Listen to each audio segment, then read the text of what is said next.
Bonjour à tous, jour 25, expérience 25, comment un avion fait pour voler? Alors pour faire cette expérience, il va vous falloir deux feuilles. Donc on va faire d'abord avec une feuille. Donc le principe d'un avion, c'est assez simple. Donc nous avons une aile, donc là je vais la matérialiser par la feuille.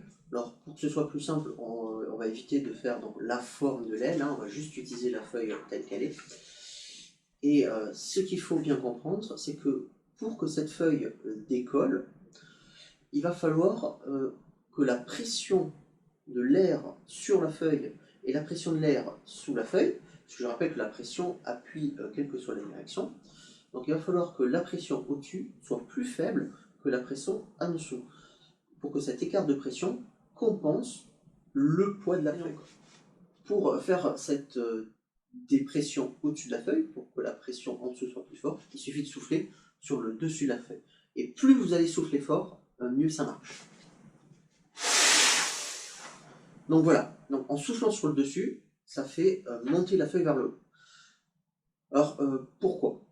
Alors il y a deux façons d'expliquer. Donc façon simple, en fait ce qui fait que l'air appuie quelque part, c'est que toutes ces petites molécules d'air qui vont dans tous les sens rebondissent sur la surface de la feuille, et donc rebondissent en dessous, et c'est sur le choc de ces milliards de molécules qui appuient, qui font la pression. Quand je souffle dessus, je chasse l'air qui est là. Donc l'air n'appuie plus autant ici, puisque les molécules d'air ont plus tendance à partir vers là. Du coup, la pression diminue au-dessus. La pression en dessous ne change pas, puisque je ne souffle pas. Donc du coup, les molécules d'air continuent d'appuyer sur le dessous de la feuille, et la feuille s'élève. Alors, il y a une autre façon d'expliquer ça. C'est avec la mécanique des fluides, hein. Donc l'air, les gaz sont des fluides, et donc là on a le phénomène de l'effet Venturi. On a un écoulement d'air rapide au-dessus, du coup on a une baisse de pression par rapport à la pression d'en dessous. Alors, pour illustrer ça un petit peu mieux, on peut faire une deuxième expérience, mais cette fois-ci avec deux feuilles.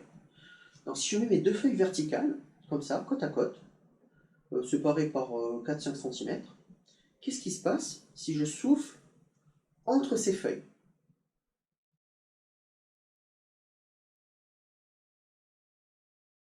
Et pourquoi il se passe ça?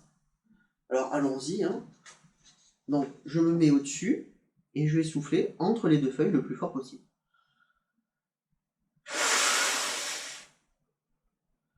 Donc on observe quoi? On observe que les deux feuilles viennent se coller l'une à l'autre. Ce qui est plutôt assez contre-intuitif, puisque vu que je souffle de l'air entre les deux, on aurait plutôt tendance à penser qu'elles vont s'écarter. Alors là, on est à nouveau dans notre effet Venturi, hein. En fait, quand je souffle entre, l'écoulement d'air devient plus rapide entre les deux feuilles, du coup, on a la pression qui diminue. On a toujours ce même principe, hein. En fait, je chasse en quelque sorte les molécules d'air qui sont là. Les molécules d'air n'ont plus le temps d'aller appuyer latéralement sur les feuilles, elles ont plus tendance à partir vers le bas, du coup la pression diminue. De chaque côté des feuilles, on a toujours l'air qui appuie, du coup les feuilles viennent se coller. Alors l'effet Venturi il est très utilisé, hein. Alors, ça permet notamment de connaître l'écoulement d'un fluide, par exemple le gazopipeline, hein, avec le pétrole qui est dans les tuyaux, et de connaître la vitesse donc, de l'écoulement du pétrole dedans. Donc on calcule la pression, et en calculant cette pression, on connaît l'écoulement du fluide dans le tuyau. Ça permet aussi de connaître inversement la vitesse d'un avion, donc grâce à des jauges à effet Venturi. On peut aussi expliquer pourquoi une Formule 1 ne s'envole pas. Elle va très vite, tout simplement parce qu'en fait, le fuselage sous la voiture, donc on a l'air qui vient, l'air va passer dans un conduit plus étroit, du coup la vitesse de l'air, de l'écoulement d'air va augmenter dessous, du coup la pression diminue, du coup la voiture se retrouve collée au sol. On peut voir ça dans un dernier cas, c'est les toitures des maisons. Donc quand il y a des tempêtes, on remarque que si le vent souffle par exemple dans cette direction, eh bien, les tuiles de la toiture de ce côté ne sont pas arrachées.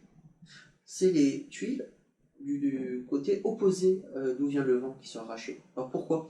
Parce que le vent, quand il arrive ici, bon, il appuie sur nos tuiles, mais du coup, l'écoulement d'air va se réduire, et là, la vitesse va augmenter. Du coup, la pression va diminuer, du coup, les tuiles vont se faire soulever par effet Venturi. Voilà.